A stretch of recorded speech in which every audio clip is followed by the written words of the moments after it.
Hello, hello. This is Allie Decker, and you're listening to the Long Game Podcast. Today, I talk to Kayla Voigt. Kayla is a longtime friend of mine and a brilliant freelance writer based in Boston, and someone that we've had the pleasure of working with here at Omniscient. She writes for B2B SaaS brands. She writes for food and travel publications, and she also does quite a bit of executive ghostwriting, and she's very, very good at it. Today, Kayla and I talk a lot about the science and the planning behind freelance writing. We get into the weeds about how she's worked freelance writing into her routine as a new mother and as someone who has managed to have a pretty successful 4-day work week. She talks a lot about how she combats writer's block. And we also talk about the differences between writing for a corporation versus a publication and where there might be some overlap. I think you all will like this episode. Kayla and I had a lot of fun. We're actually thinking about doing a part 2. So without further ado, here is Kayla and the Long Game Podcast.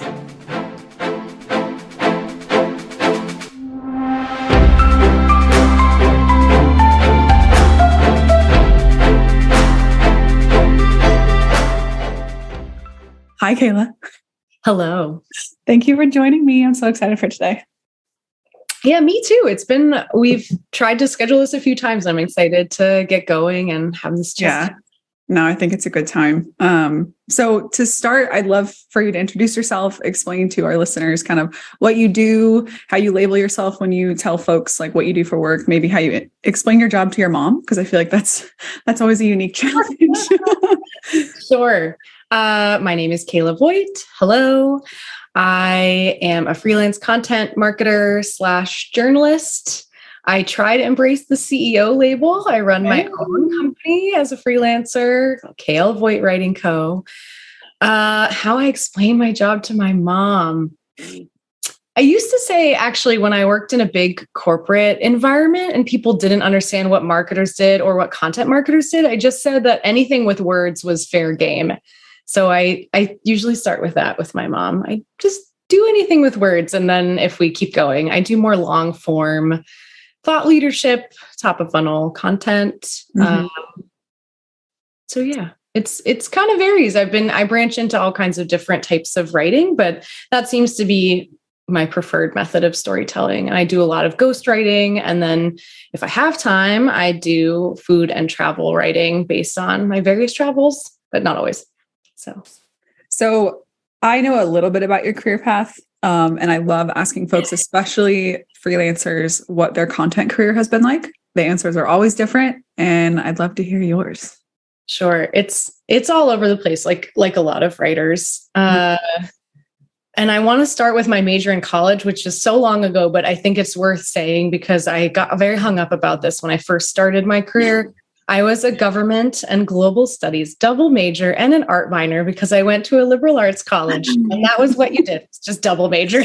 Yep. And so I took one English class my entire college career. I loved English. I just didn't fit in. And so I started, I thought I was going to be a lawyer. I thought I was going to all these things. I went through that phase too. Yes. I feel like a lot of writers did because it makes sense. The skill set's similar, but anyway, I realized my senior year that I did not want to go to the Hill and get coffee for senators because it was just an odd year for the campaign cycle. And I was like, what do I want to do? I don't know. Yeah. And while I was on campus the whole time, I was a tour guide and I also worked in the communications department, but nobody told me that was marketing. So I worked in marketing and sales for my entire college and nobody ever connected the dots for me. So a lovely relative of mine who was a lawyer in a corporate setting was like, oh, it sounds kind of like you've been doing marketing. Do you want to look at some marketing development programs that's at different tech companies and try some different elements of marketing since I did not have a marketing degree? So my first job, I rotated around the business. I worked at EMC, which is a data storage company that was bought by Dell while I was there. Wow. So yeah, the largest tech merger, I think at the time. That's cool. Yeah, it was a bit of a wild ride, especially where I was. I was basically an intern, one step up from the interns, just hanging out, getting coffee. And I learned in the course of those rotations that I really liked writing. And I did have some opportunities to do that. I did a lot of sales enablement and other things. My second job, I went out and I just got a job at a startup as an associate marketer, and I did everything, all the things, event planning, whatever they needed. And it was awesome. It was really amazing job. It was peak, like girl boss hustle culture time. So that job was when I started my side hustle as a journalist, and I started kind of pitching and getting some bylines at different publications. And so I kind of have this parallel, like I came up in marketing. I did a lot of content work and event planning and all the things that entry-level marketers are forced to do. Social media. Oh my gosh, I'm terrible at social media. And I started the Instagram for this I mean, that puts me in my era, but and then at the same time, I was a journalist on campus in college, and I missed doing that. And I wrote for free. I wrote for Her Campus, which is, oh my gosh, that's such a throwback. Yes, it is. They're still going strong. Really? Yes, they are. I wrote for their, what's it called? They've probably changed it, but the Real World Dispatches. So I was like a recent graduate. That's my column. So very embarrassing. I wrote for free. But slowly I started to get clips and pitching and kind of pivoting more towards travel and food. I had my first big break. I wrote a piece about Disney World for Folders. And I just kind of slowly became their Disney correspondent. And I'm an adult Disney kid. I love that. So this is like very rambling, but to say writing has always been like all over the place for me, and kind of whatever creative thing was on my mind. I left that startup job, and that was when I realized, okay, I want to find a content marketing position. Okay. Full-time job as a content marketing manager at TripAdvisor, which was like a dream because I combined, it was actually on their corporate side. So that was really interesting, combining all the B2B experience that I had with my love of travel. And then I was on their restaurants team. So it was really fun. Travel and food. And so I loved that job. It was really fun. And that was kind of where I was able to execute everything that I had learned in that first startup environment. Just, it was almost like a startup inside a larger company, because it was a team of one, like many content marketers are. I had some freelancers, but I didn't have a lot of freelance budget. I mean, I wrote almost every article that we published. I wrote. Wow. And yeah, it was crazy. So during the pandemic, nobody was traveling. Like many companies, TripAdvisor had huge layoffs. I was one of the people that was laid off. Like, I think they laid off almost every writer and designer in that round. And luckily they've built back up and they're fine, which is good. But yeah, so at the time I was like, I don't want to find another job. I still had this parallel freelance thing going. Okay. And I just decided to go for it. And I said to myself, like, okay, my goal is, I took a look at my finances with my partner, who luckily was not impacted, had his full-time job. What's the minimum I need to make per month? And we already knew what I was making at TripAdvisor. So I was like, okay, here's the minimum I have to make. And if I can make what I was making, then this is going to work. Mm-hmm. And I made $10,000 in my first month. So, holy shit, Kayla. That's amazing. Well, it was great. The thing about it is so many people are focused on these overnight success stories, and that $10,000 is wild. But I literally, the day I got laid off, this was before people did this. I was like, I'm going to be super vulnerable. I posted on LinkedIn and said, if anyone needs a writer, I'm here. And I had a ton of people reach out to me, and I had several people be like, thank goodness you're available. Yeah. That's a weird way to say it, but okay, great. So so that's how my business really took off. So before, it was kind of more for like food money, going out to eat, whatever, like just kind of rainy day savings, and more for fun as a side hustle. And then I had no idea it had this potential to actually be my career. So yeah, we're in year 2 of full-time freelancing. 2, 3, about to enter year 3. When is your business birthday?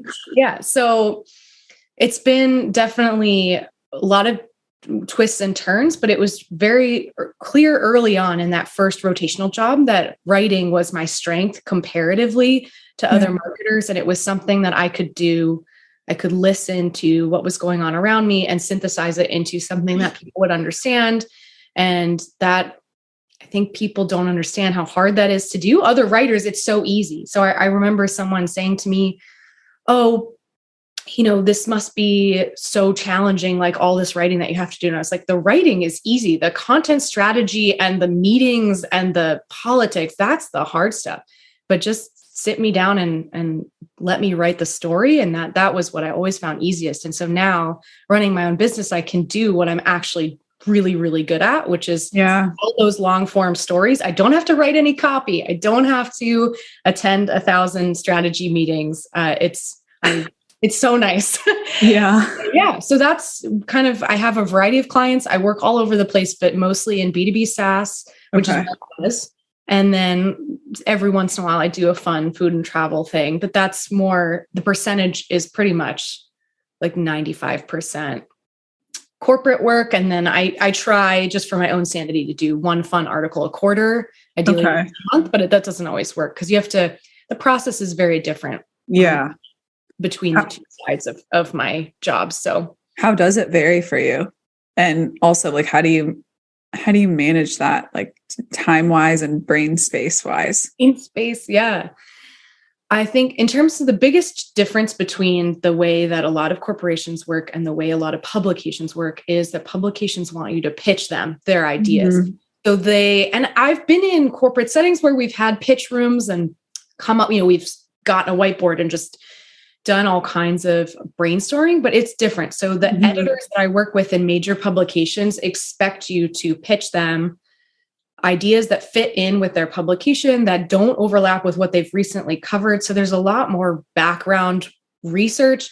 Often if I'm serious about a big publication, like when I wrote for Eater, which was such a fun story. I wrote about why I love to make fruit salad. This was like peak pandemic cooking, like non-cooking cooking. Yes. And that I actually interviewed a historian from the Smithsonian about the history of fruit salads before I ever got the assignment. So I'm out there doing all this pre-work to get the assignment.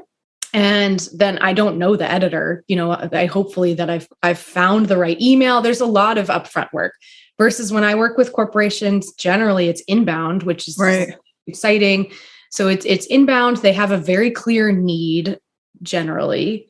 They know their audience more importantly, and they can say, I want you to sit down with our CEO. He has a lot of ideas, but he doesn't know how to express them. Can you tease out, here are our campaign pillars for the quarter. Can you tease out a couple of themes? And it's more on a retainer basis. So I don't know if that's just the network that I've built up. Because I said this, I touched on this earlier, but people are obsessed with these overnight successes. But I spent a long time as a content marketer, like understanding what content marketing is and why it's important and how it fits into a marketing strategy. And because I have that understanding and knowledge, it's so much easier for me to approach a client and say, oh, I heard that you are doing this for your strategy. Have you thought about spinning this theme up into an ebook? And by the way, I can write that if you'd like.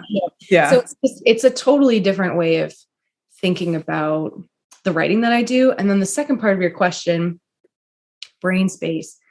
I actually do this in a really boring way, but I have not heard other freelancers say this, so I will explain, which is I do it based on my budget. So I actually think like a salesperson. I have a quota for each month and I have to book that quota each month. And that quota was determined by me and my partner based on our budget for the year. We're currently working on next year. Like what's the minimum I need to make sure that we pay our mortgage and our car, all that stuff. But then what's the ideal based on childcare, based on all these other expenses we have? What do I need to make per month? So I have that quota per month. I book the retainer stuff as kind of more natural, but I make sure that those are happening. I build kind of those building blocks of like, here's the minimum to pay the bills. That always gets booked first. And once that's booked, then I kind of look at how much is left and how many slots in the month I have left. So I used to do this where, okay, I don't want to work Fridays. So that's 4 days a week, 4 weeks in the month. Ideally, I'm only writing one thing per day. That's still kind of a lot sometimes. If it's an ebook or something longer, that doesn't work, but try to do the math out. Right. And I book the minimum. And then after that, I kind of see where the other projects fall. And then after that, if I have any room left in terms of the slots, that's when I pitch. So I typically don't, although I've actually had some editors assign me some things, which is exciting. I just wrote another piece for photos, which was really fun. Those are fun. I tend to write them at night or on the weekends because they don't, like, I say all this math thing, it never really ends up working. I was going to say because I mean, obviously we've worked together for a long time through Omniscient, and like when we book you or you reach out to us, it's always like, I have X number of slots or something along those lines. And I'm always curious, like, do you literally give yourself like, next Tuesday, I'm writing this, and you actually write it on that day? Yeah. You can't see on the other side of my screen, I've got my sticky note for the rest of the month. And so I have like December 15th, client 1, client 2, December 16th, client 1, edit and invoice everything for the week. Then December 20th, I have a doctor's appointment. And then that's the day I'm going to do my end of year performance work. So that's just for the next week, but it doesn't always work. Cause sometimes I show up and I'm just like, wow, I'm so tired. Well, I feel like in some ways having that schedule is like nice because you don't have to think about what you're going to do. But on the other hand, it's like, what if you're sick or your son's sick or you're tired? Like, how much wiggle room do you build into that? I'm honestly working on that. No, because it used to work. It used to totally work. Yeah. And because I didn't work Fridays, I would book 3 to 4 slots in the week. And then I had that bonus day, whereas like, I'd rather not work on Friday, but I could. Now, because I'm juggling childcare, it has to be this structured because these are the days that the nanny is here. Yeah. And she's not here, I'm not working. And that's fine. That's how I want to run my life. And I'm not interested in daycare right now. That would add a lot of predictability. It's been discussed. But I think with writing, the thing about you get to a point in your writing career where you can do this. Like, I couldn't have done this even maybe last year. I was very much like, well, the creative muse will take me. Like, maybe today I'll write something fun, or maybe today I'll just do pitches. But I still had a structure. It would be Monday was administrative pitch day because by Friday I'd be following up. So like Monday I would send out all my pitches. That was when I was doing more journalism. Right. Tuesday was a client day. Wednesday was a reporting day. I'd stack all of my calls on Wednesdays, and then Thursday I'd write. And then Friday would be like a bonus day, ideally taking it off. And so that I had a structure even before I had a kid, but now super important. It's hard to hold on to. And I try, it's not nearly as fun. It's not, but I think I've been trying to get over my own ego when it comes to my writing and just get it out the door. So sometimes, is it the best thing that I've ever written in the whole world? No. But with a lot of business writing, it's more about, is it clear? Is it achieving the goal? Right. For instance, with ghostwriting, it can be so frustrating you have the interview, you've synthesized 6 different assets, whatever's going on with the ghostwriting. It's hard to pin down the CEO. You've moved the meeting forward. Like whatever goes on. Ghostwriting is one of the hardest things because then you have the interview, it goes in a completely different direction. That doesn't matter. You write it and then they get it and they decide to rewrite the whole thing. Yeah. And that's so frustrating as a writer because you've spent, I don't even want to talk about how many hours that just was that I mentioned offhand, but like the goal is still achieved by that. If the executive rewrites it, they're happy with it, which is great. But the goal was always to get a thought leadership piece from their perspective out into the market for the industry, ideally one that drives traffic and all those other, kind of lagging indicators. But as a writer, like you have to just let it go because the goal was still achieved and the client is happy. So I don't do not everything is ghostwriting. I do a lot of I would call it content journalism where I'm interviewing 1 or 2 sources and putting quotes in, and the structure is the same as any journalistic article. But ultimately the client has to be happy. Hopefully it performs as well. And that I don't always get to see those metrics. But I hope that they are working, because I continue to work with my clients. So, it's one of those things where the structure can be suffocating for some writers, and it won't work for everyone, but it's what I need to make sure that it gets done. And I have had some pretty rocky months, in the past, like when it has blown up and not worked. So I work nights sometimes, I work weekends sometimes, but my ideal week is I work 3 days a week.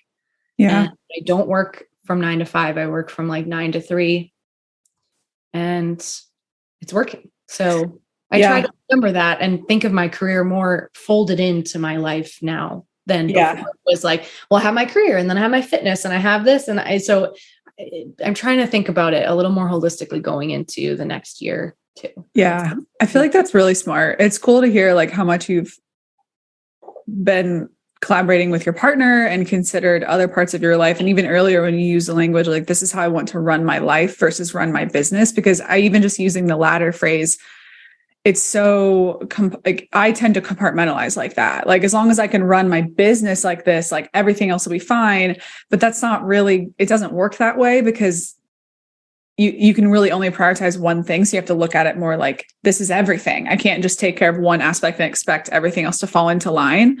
But I love how much like discipline, and I use the word discipline lightly because I feel like that, and not about you, I just mean in life, like discipline. I think that assumes this like kind of mindless, like do whatever my calendar tells me, or like it doesn't really leave a lot of wiggle room. So I use that word like italicized, but as a writer, as a creative, regardless of what kind of work you're doing, you can't rely on your motivation. Like, you can't rely on your creativity. Like, if it's working, it's great, but you can't and I'm speaking from experience, like I can't wait until I feel like working on something. Like, in a perfect world, that would be awesome. But like, that's not how. First of all, it backfires down the line because a bunch of stuff falls to the wayside. And second of all, like, it leaves room for maybe like one good piece a week if I wait for motivation. Like, especially the more you do, like the more tired you are, and then you have guilt from not finishing shit, and then it just like compounds. Whereas you stick to what's on your sticky note, relatively close to what's on your sticky note. Maybe it's not the best, but then the next day you're like, oh, I checked off what I need to do. And it kind of like becomes this flywheel of creating the motivation versus waiting for it to just like show up. At least that's how your process resonated with me. And it's always been very inspiring to me how much you've like managed. I remember when we talked on the phone. Oh yeah. You talked me down like a couple years ago. Yeah.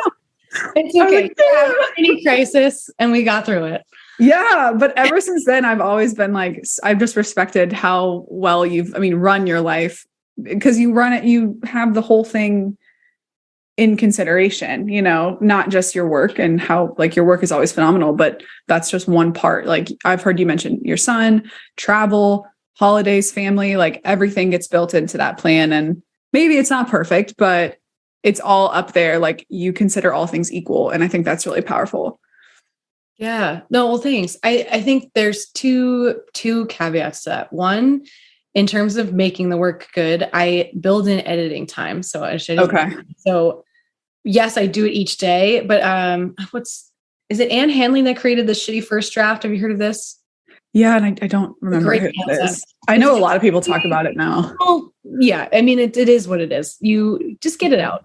And so I don't necessarily ship that day. I hold on to stuff at least 24 hours if I can. I can't always, because, at the end of the month is the end of the month, but I do my best to hold on to something for at least 24 hours before I release it to my client. Yep. And that gives me a chance to then go in and be like, what was I thinking? Or sometimes I thought, you kind of can catch, you're just like, oh, I had a thought and I jumped to a different part of the piece or whatever random writing process thing. I don't want to open the can of worms on too much. Yeah. But, you need to read through it a couple times. You can't necessarily get caught up in the editing, but also if I've chosen the right clients, I know that they have an editing process. And so the clients I know that don't edit my work as much, I pay more attention to it and make sure that really clean, which is great that they trust me, but every client has kind of a different process. Like if I know I'm going to be submitting this to an editor, I obviously want it to still be good and no errors or anything, but I also know it's going to end up going to a different place because we're going to be collaborating on it. There's going to be more voices in the piece. So I try not to overthink it and just get a draft done and I edit it. The second thing that came to mind when you said that is I don't do a ton of podcasts. I listened to this one, but Neil Gaiman was on Tim Ferriss's podcast, and he's just a really cool writer. If you've never read any of his work, he wrote American Gods and a whole bunch of other things. It's very dark and cool science fiction fantasy. But he said when he goes to write, he also just has a great voice, so it's worth listening to. But when he goes to write, he goes into his little shed or wherever he goes for his writing. And he has a rule where he can look outside. He can do nothing. He can sit in his chair and do nothing, or he can write. He can't do anything else. He can't go on his phone. He can't go on the internet, nothing. And that has really helped. So sometimes if I don't feel like doing it, I will sit in my chair or at my standing desk and be like, okay, I can stand here and do nothing. And you give in. Like there's a certain, it's a surprising amount of time sometimes that you can sit and do nothing and let your mind wander. And I usually do that more with creative writing because you just are kind of like, I don't have an idea. I don't know what to do. The other hack that I've heard other people do that sometimes works for me is I skip the introduction. Some people have to have the introduction down to get it. I have to skip it. Later. Skip it. Yeah. I'll write a thesis. I mean, I'll write or even if it's just, here's the 10 tips, and I know I'm not going to keep that, but I will write something so that I remember that I can't submit it without an intro. Yeah. Do not forget. Yeah. I feel like I've definitely submitted work sometimes where I'll have a comment with all caps, like, Kayla, do not forget it. I know I have to highlight my stuff in bright yellow now if I need to come back to it because it all just runs together. And then even if it's in all caps or even if it's don't forget, I'll usually just skim over it and be like, oh, that's fine. That's good. Yeah, exactly. So sometimes if you really are having writer's block, especially I think, for a lot of corporate work and software companies, you can't overthink it. I know we all take our work incredibly seriously, but it's not life-saving. It's not necessarily, if it's a medical devices company or something like that, but most of the work I'm doing, it's interesting, it's entertaining, hopefully it's informative and it's helping someone through a problem, but that problem is not urgent. Yeah. I do that on purpose. I don't want to work and I'm no longer interested in working at a fast-paced environment with a sense of urgency. So I had that moment in my career and I'm done with that. Yeah, I feel that. Yeah, the shitty first draft is Anne Lamott in Bird by Bird. Okay. I had a different Anne, but yes. Almost. And it's so interesting to me because the farther I've gotten into my career, I feel like the first draft, there's just something that's telling me you should be able to make a good first draft. I don't know where that comes from. I don't think anybody ever even verbalized that to me, but it's this weird, it's probably a symptom of my imposter syndrome, which we can always go down that path if you want to, but sure. I think it's so fascinating how you could write something one day and the next day you're almost a completely different writer or a different person in that you can write something shitty, come back to it and be in a place to fix it up. But you need that first draft to then enable tomorrow's writer to get to a better place. So it's instead of just waiting and waiting for the motivation, waiting for the creativity, sometimes, like you said, that's necessary depending on what you're writing. But if we're speaking about B2B SaaS content marketing, getting something on the page, maybe it's not the best. I'm the worst editor as I write. Sometimes I literally have to turn the brightness on my screen all the way down and just start typing because then I'll get caught with the red lines and oh, that doesn't sound good. Oh, that doesn't look good. And then I have to just get it out. Yeah. So I feel a lot of people struggle with that. There's part of this sitting there and doing nothing thing is also, it's not really doing nothing. I end up organizing my thoughts. So the other advantage of having the structure is that I know going into the day what I'm going to write and I can kind of let it percolate. So that doesn't always work, but I try to time it so that I have the interview the day before I write or 2 days before, ideally not too far in between, but enough in between that I can let the ideas kind of marinate in my head. They say that, when you're a writer, you're always writing just by virtue of observing and thinking through ideas. And so sometimes, and this goes back to what I was saying, like writing has always been so much easier for me out of all of the tasks that I've ever had to do in marketing, because I write it in my head and then it comes out onto the page. So I'm sometimes I move around and my thoughts aren't organized, but generally if I give myself a little bit of time to think about, like, okay, like tomorrow I'm going to be writing something about how AI is relating to the shipping industry. I don't remember the exact topic, but that's the broad, like, and so I was literally just today, I was like, oh, I wonder if there's any connection with some of the new like AI headlines that are going out. So like, just knowing that that's what I'm writing tomorrow is priming my brain today. Like not necessarily explicitly, like I'm not sitting there all day thinking about it, but just enough. Like tomorrow when I show up, I'll be like, oh, okay, this is what I'm going to look up, like what headlines or what data I need to look up or anything like that. So that can help a lot. But yeah, thinking beforehand can help with a lot of that. Like, oh, it doesn't sound good. Yeah. And also I will say I choose brands that like to have conversational voices. The more formal brands I have had less success with, and not that I've had too many companies that I've parted ways with, just because I think I do a pretty good job of vetting them up front, but I'm a very conversational writer. I'm going to write how I talk, and obviously in a more grammatical way. Right. But not as like formal. Yeah. I choose brands that have friendly brands basically. And that solves a lot of the problems in terms of like making it sound good. I'm not worried about, is this the greatest form of prose I've ever come up with? And equally it doesn't have to be this wordy, overly descriptive thing. Right. I find creative writing way harder. Like kudos to all of the novelists out there, but that is so much more challenging to me than I'm just writing down my thoughts or someone else's thoughts on, pick salad topic du jour. So fruit salad. Fruit salad. Oh no, that's that. I had a lot of my own thoughts on, but not least of which the fruit salad yummy yummy song. But oh my God, that always comes to mind too. My husband is like, "What are you talking about?" I was like, "The Wiggles. Have you never seen this?" It was a moment. Yeah, can't believe that. Wow, I thought I was the only one. So you said that your less favorite tasks when you were in-house, content strategy, all of that extra stuff. Has your opinion on that changed since going into more of a freelance role and maybe being more of a partner? No. Nope. I really don't like those tasks.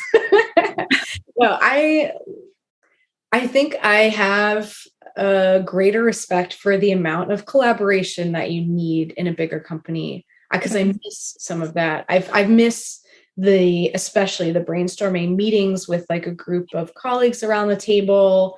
I miss some of those planning meetings, which people are like, you miss planning meetings. But I was just talking about this with my husband yesterday.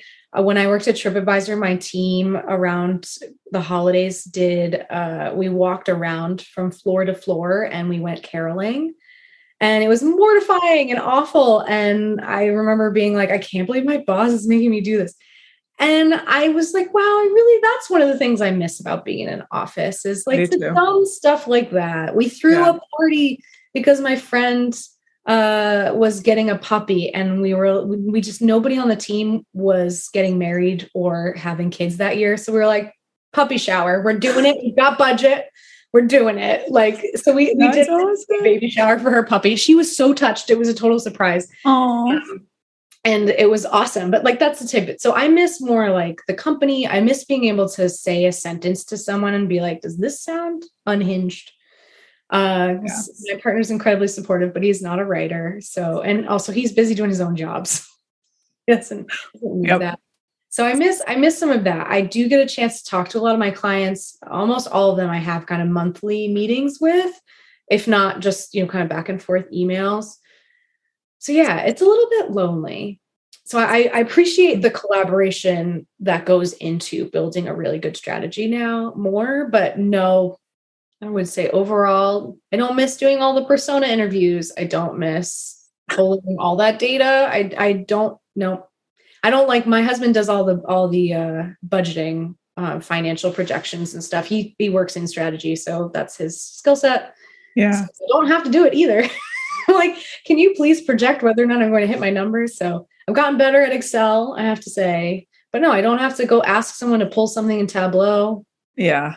That's so nice. So, but you did create a course. oh, I did. Tell me about that.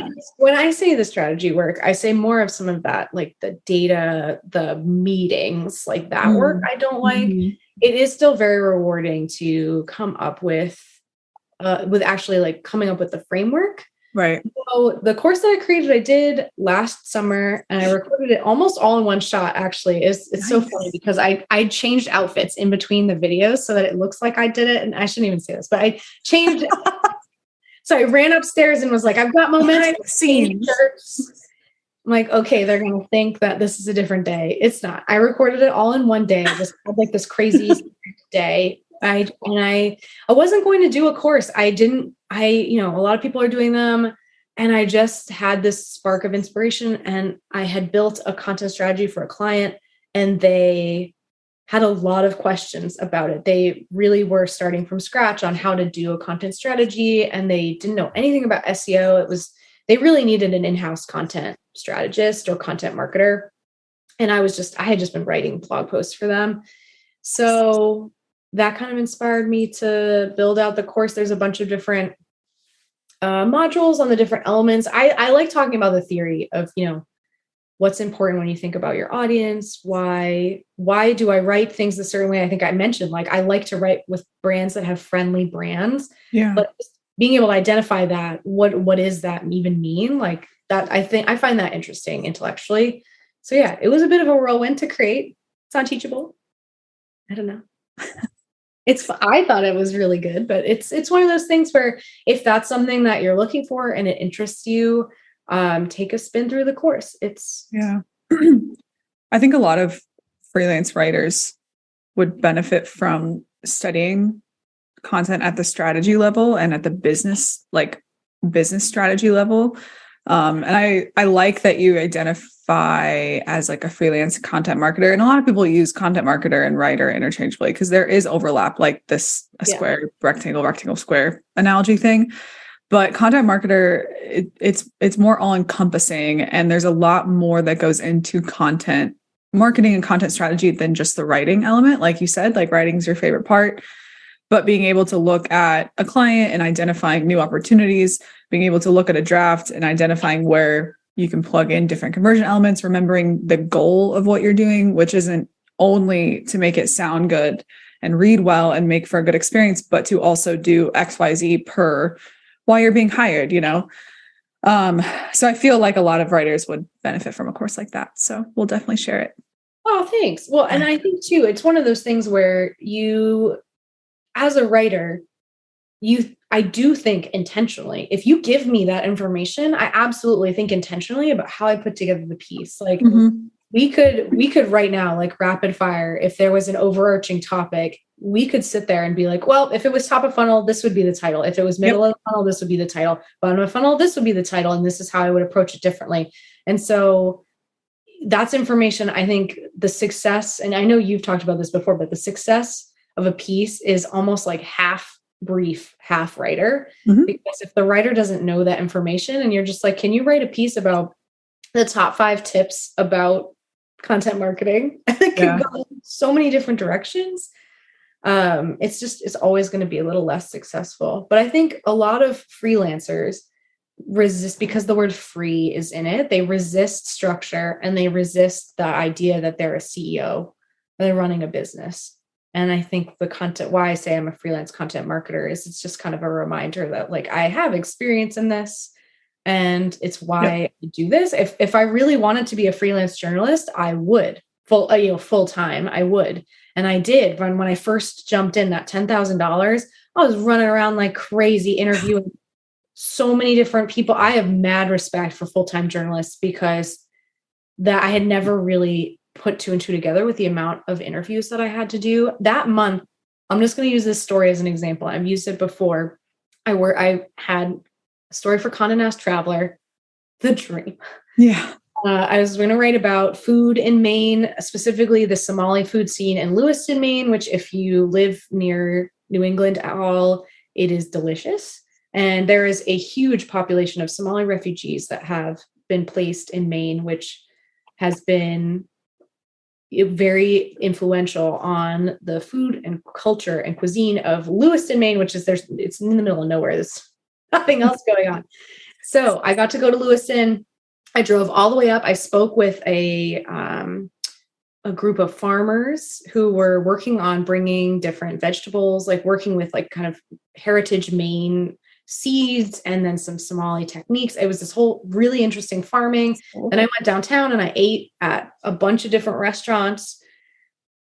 So I spent the whole day, I drove 3 hours up, 3 hours down because I live outside of Boston.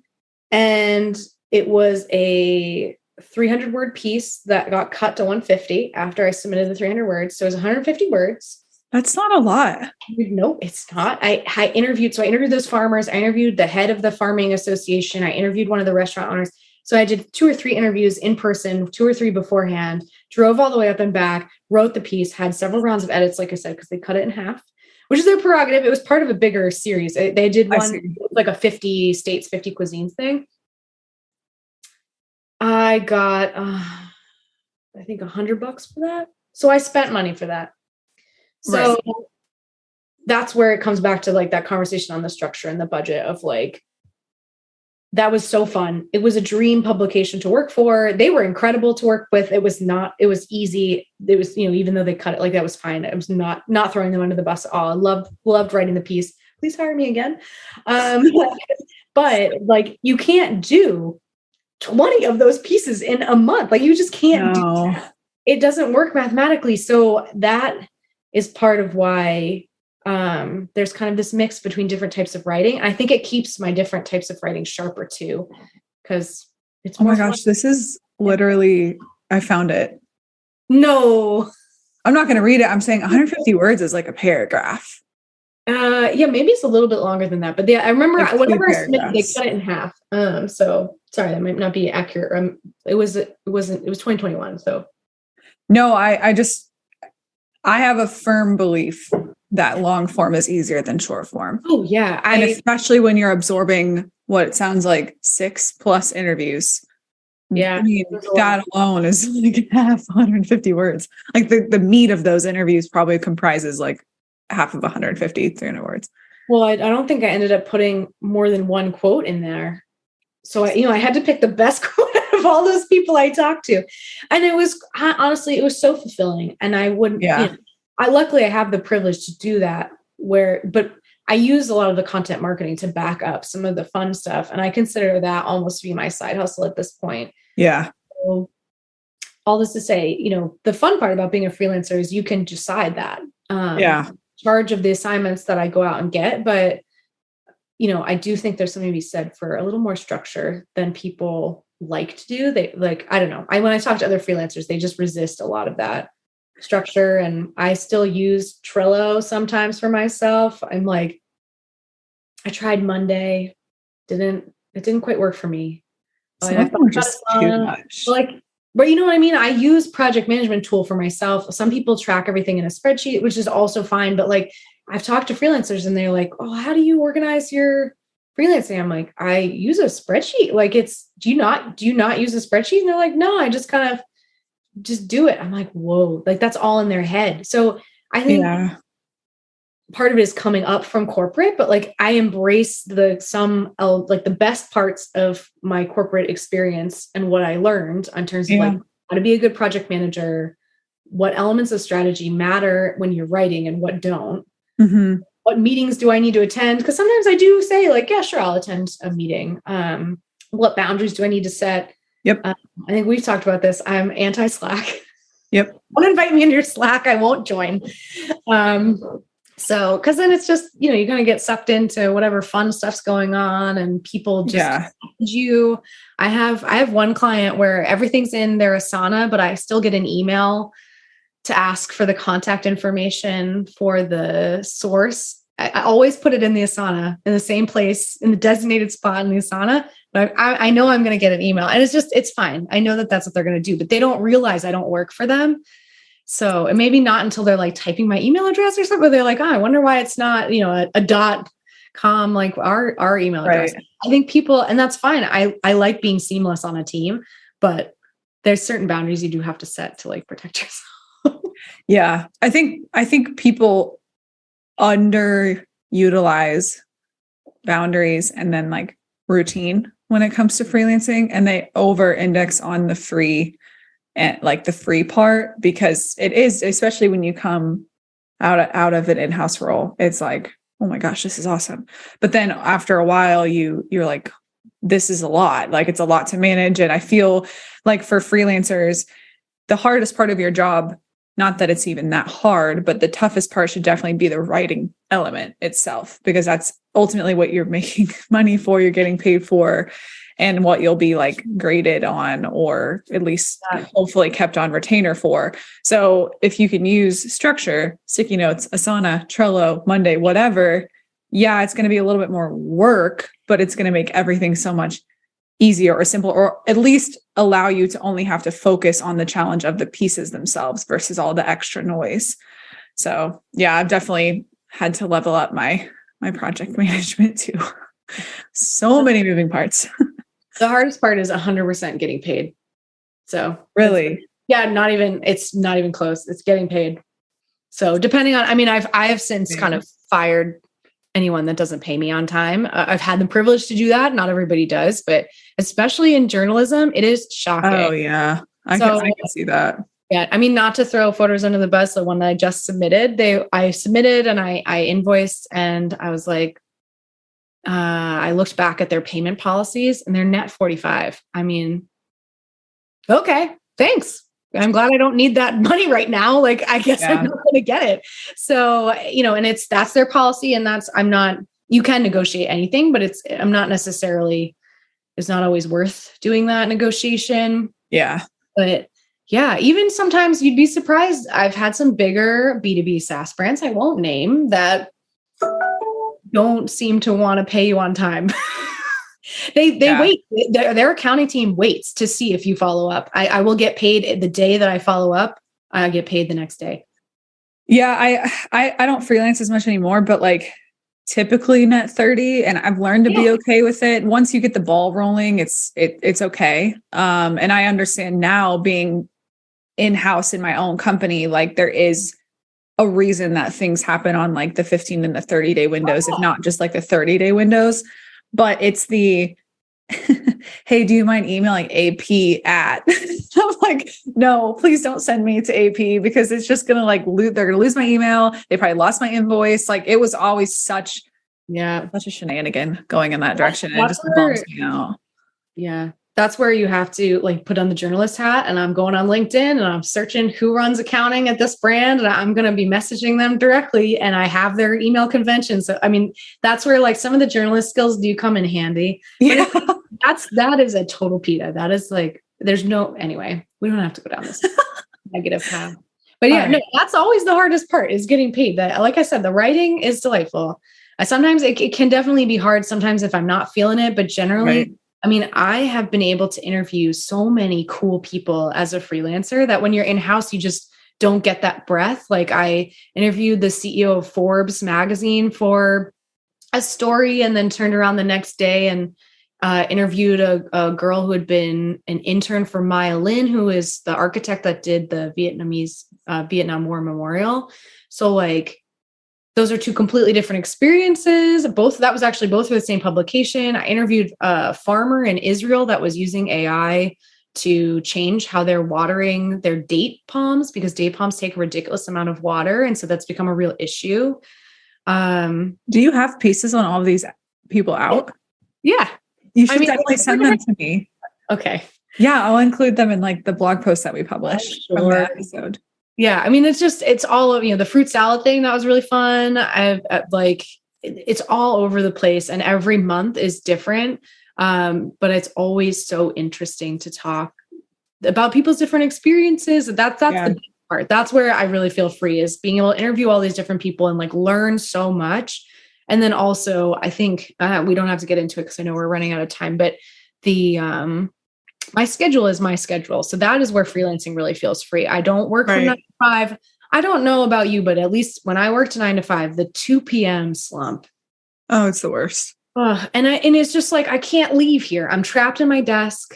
I'm trapped. I got to have my little green light blinking, whatever. And it's like now at 2:00, I just stop working. I take a nap if I can take a nap. Not every day. I go for a walk. I go on an outing with my son. Like, I mean, I just don't worry about it. That's not a time when I can get anything done. On the flip side, sometimes I wake up at 4 a.m.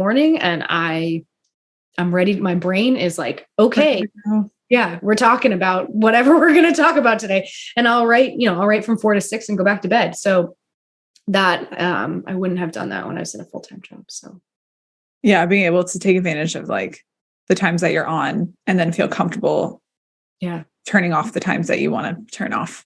Whereas before you didn't really have that choice. No. And then you just be like, I guess it's Friday, so I have to write this that I don't feel like writing, which I still kind of have to do. But I wanted to make sure you could rapid fire me. Okay. All right. I will rapid fire you. Fire. What's one thing you believe about content marketing that most people will disagree with you on? And I'll say freelance writing. No, I can do content marketing. Content marketing? All right. Focus on story, not on metrics. It's not always going to create an immediate ROI, but it builds a brand equity that you cash in later in different formats. Okay. Hot take. We need to have another episode to talk more about hot takes. Well, how, like, just the marriage of writing for corporations and publications. Like, I feel like we could have a whole episode on that. We'll do Kayla Voigt part 2 coming soon. I think that could be a really fun panel. I would be eager to hear what other people had to say about that one. I'll follow up with you if there's anybody else that you know that does like kind of a good blend of that. Because mostly besides you and Kaylee Moore, I don't know a lot of people who do such a healthy blend. I know a few content journalists. Yeah. Okay. They might only do content marketing journalism, but they're approaching everything with journalistic mindset.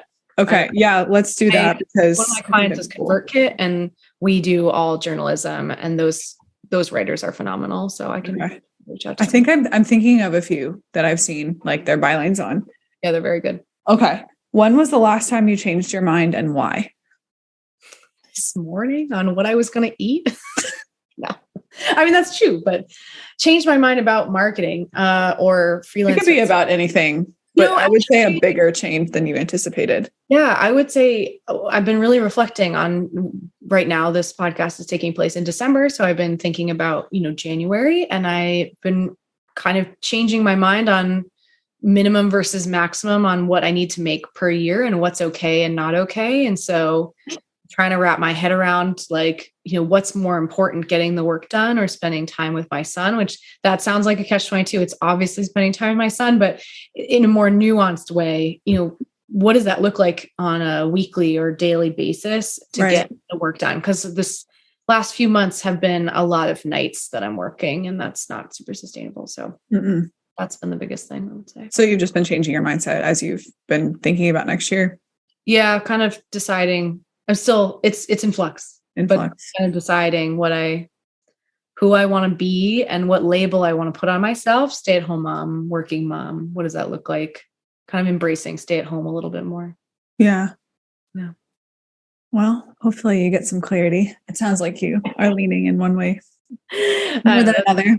Terrible answer. Cut that. No, I think I don't have kids, but I can imagine that's probably always going to be something that you're changing your mind on or keeping your mind open about. And it probably will change not just year to year, but month to month. And especially as he gets older, starts doing more stuff. If you have more kids.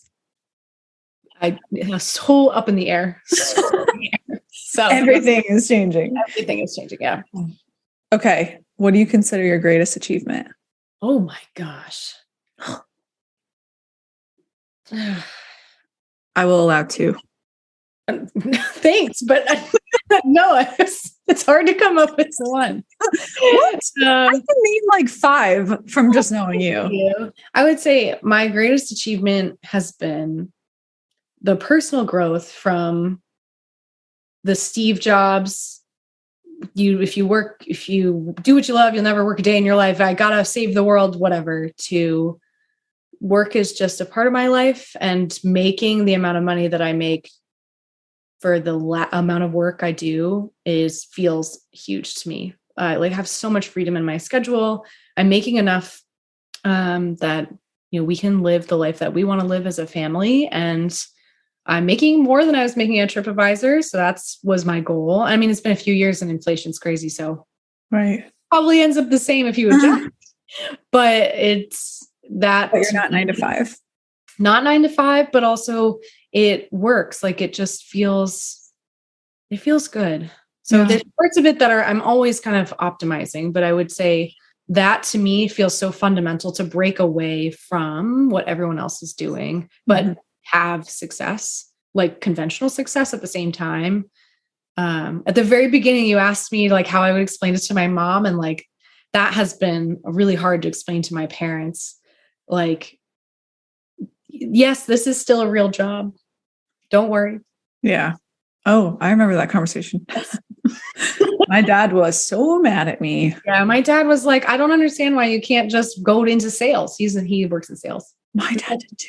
Yeah. He's like, if you want to make a lot of money, just, I know I could. Everybody could. But the question is, do you even like that? I would not be good at it. My dad, being my dad, says that I would be very good at it. And I mean, I'm good at booking my assignments. So I definitely I can do the shark thing, but right. Ultimately, no, I would not be that good of a salesperson. Yeah. That's funny. The last one I like to ask people is, which of your beliefs, and this could be about anything, are you most likely wrong about? Oh, I'm checking on that ego all day. I'm going to just go with perfectionism. I continue to struggle with it. And I know that I want things to be perfect. I know that it's not always perfect, but it's always there, that like, it has to be perfect, that it's always there.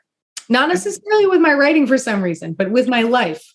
I'm currently designing my tablescape for Christmas. Why I have to sit here and design a tablescape for Christmas, I don't know. Hey, you're hosting though. That's a big like, that's the type of thing where like, why am I doing that to myself? I could say I find joy in it, but I'm not. So I don't. And anyway, that I would say that kind of like, maybe it's domestic perfectionism. I'm still. Do you feel like it's gotten worse since you've had a kid? Yeah. Yeah. Now I'm here. I've arrived into this life of like, okay, yeah, well, I'm running the house. So, and also I have more time in the house. Mm-hmm. So, I'm staring at stuff where I'm like, wow, I do the same thing. Do that. But I got my holiday cards out. I mean, I do have my certain things, but I think I went to a women's conference once and I was 22. So I didn't get it at the time, but this has stuck with me all the way through. And that was, you have to choose your thing. And this was in the context of parenting while working, like moms being guilty about not having, I guess apparently I have a very small child, but apparently as they get older, there's this like arms race with these bento boxes for lunches. What's that? Like people make really elaborate lunches for their kids for school, and they like cut the sandwich into the shape of a star and all this. I don't know. I had a brown paper bag, so I felt like my mom loved me. So anyway, I think Pinterest and social media as it intersects with motherhood has become quite fraught for a lot of moms. Yeah. And especially moms at work, they don't have time to do that. And so that was the context of the conversation. It was like, pick your thing. If there's these elaborate bento boxes, show your love for your child, that's great. But then don't try to do 16 other things that make that your thing. So I think that's applicable whether you're a parent or not. Like choose your thing that's going to be your thing. Like I love doing holiday cards. I love printing out photos. That is my thing. If I'm going to do something in an elaborate over the top way that is not necessary, that's what I'm going to choose. So. I love that. Yeah. I don't even remember which panel it was on. I wish I could quote this really smart woman that said it because it's not from me. That's something that stuck with me. And I think it's relevant, like I said, whether or not it's parenting, but like, what's your thing? Yeah. What's your thing? Well, thank you for joining me today. Oh, I'd like to close with you sharing a bit about how people can get in touch with you. If you'd like to promo anything, we'll share stuff in print as well. But while we're on. Yeah, you can head over to my website, which is kaylalukawiz.com, which I know you can't spell, so we will put that in the notes. Or I know Twitter has imploded, but you're welcome to follow me on Twitter at kayluko. I don't know what I'm going to do with Twitter, but I don't either. Or my LinkedIn as well. And then if you're interested at all, if you are a writer or don't have a ton of background in content strategy and you want something accessible that's easy to learn, we will put the link for that in the show notes with you. I would love to see you in my next cohort. Awesome. Thank you, Kayla. Yeah, thanks, Allie. It's always good catching up with you.